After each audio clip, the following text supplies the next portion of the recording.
Heroes Like Us is a series intended at sharing comic book characters from various backgrounds and identities. We won't always get everything right, so feel free to make amendments and corrections in the comments. They're always appreciated. What's not appreciated, however, is any form of hate speech or intolerance, so comments of that nature will be immediately deleted and those users blocked from this channel. This is a place of education and celebration.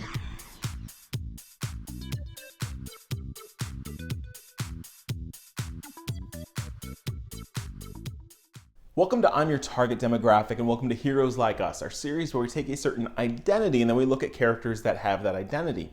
And today we're on our third episode of African American superheroes. So we've got a handful, we've got like 5 or 6 here in this video that we're going to cover, but there's always more.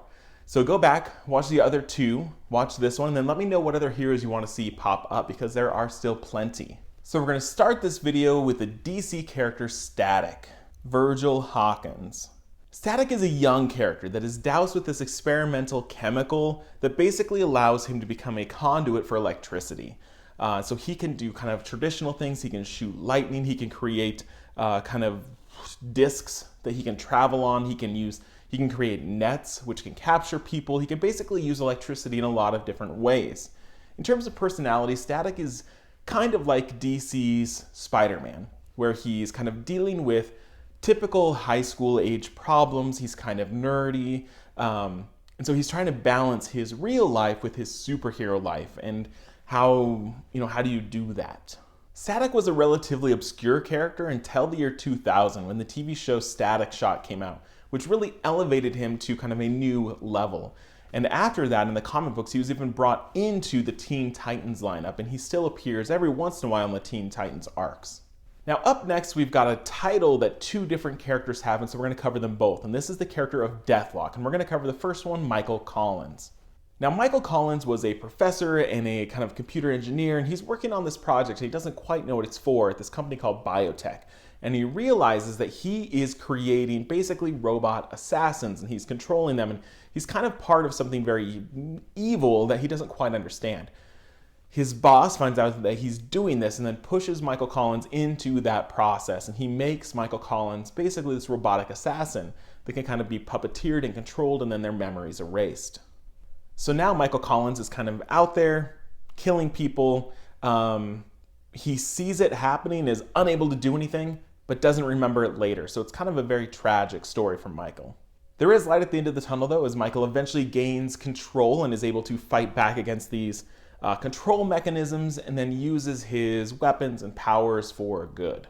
The title of Deathlok is given to a lot of characters that kind of take on this robotic assassin role, that they are Deathloks. But the second one that we're going to cover here, his name is Henry Hayes, and he's a little more recent in Marvel Comics. Now Henry is a former combat medic, and he loses a leg, and he comes back to the States, and he gets enrolled in biotech to help create a prosthetic leg, and doesn't really realize that he's also being put into this process to become a robot assassin. So likewise, he's unable to do anything while he watches these horrible things happen that he's actually doing.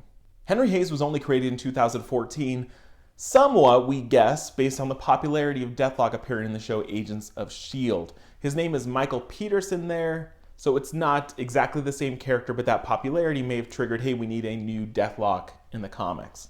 Up next from Marvel Comics, we've got the character by the name of Bishop, or fully known as Lucas Bishop. Now, Bishop is from a future where Sentinels, which are giant mutant hunting robots, have basically annihilated most of mutant kind, including killing all the X-Men and killing Charles Xavier. Now, Bishop is kind of part of this resistance team, but eventually becomes a kind of police officer that monitors other mutants, right? So it's like a mutant police force, basically. His power is to absorb energy. So anytime energy is blasted at him, he can kind of take it without any harm and then store it. So either he can store it and heal wounds, become faster, stronger, or he can expel it in these giant kind of blasts of energy. So he's incredibly powerful and near invulnerable if he's able to gain enough energy to heal any wound and to keep him alive indefinitely. Now, Bishop finds out about an event that happens basically in our modern time. So he intends to travel back in time and stop this event from happening. And he does so, knowing that it's basically a one-way trip. So he comes back in time. It's similar to the X-Men Days of Future Past movie, though Bishop is the lead character. Bishop comes back here, stops that event from happening, and supposedly stops his future that he's from. But now he's here among our X-Men.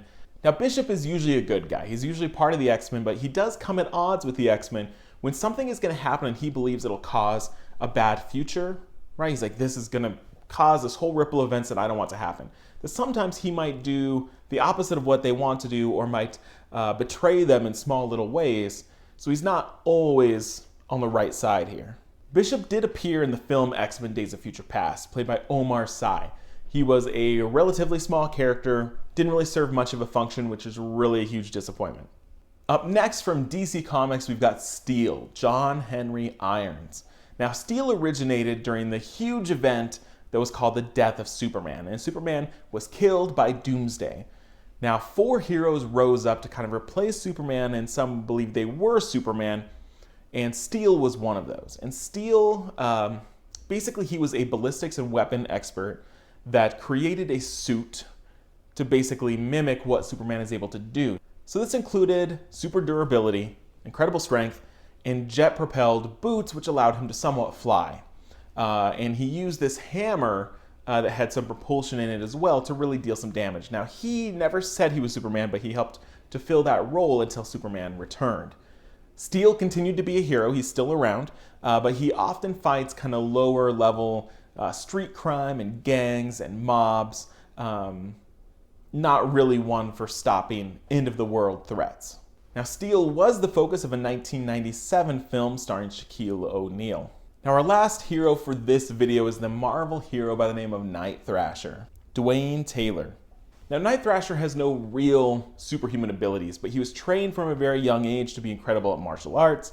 He knows how to use a lot of weapons. He kind of puts together his own little kind of vigilante suit, and he is out there on the streets doing what he can to clean things up. Morally, he does what it takes to stop crime. So when he works in a team, sometimes he takes a harsher line than others might take, and he'll do what he needs to do to get things done.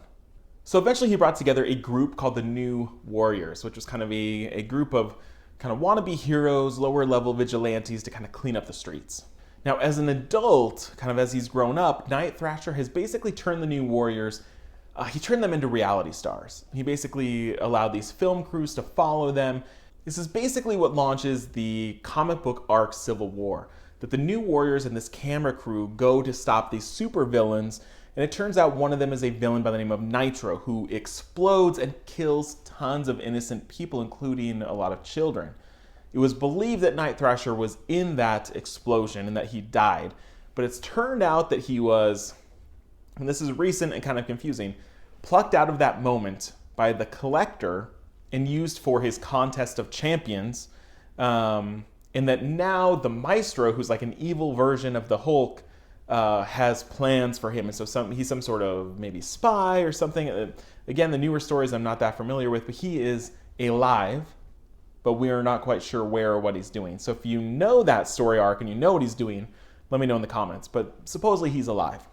So those are all the heroes I have for today. Again, there will be a part 4, probably a part 5, maybe even a part 6. So let me know all of the African-American heroes that you haven't seen yet that you still want us to cover. I have a long list, but it always helps when you give me more ideas.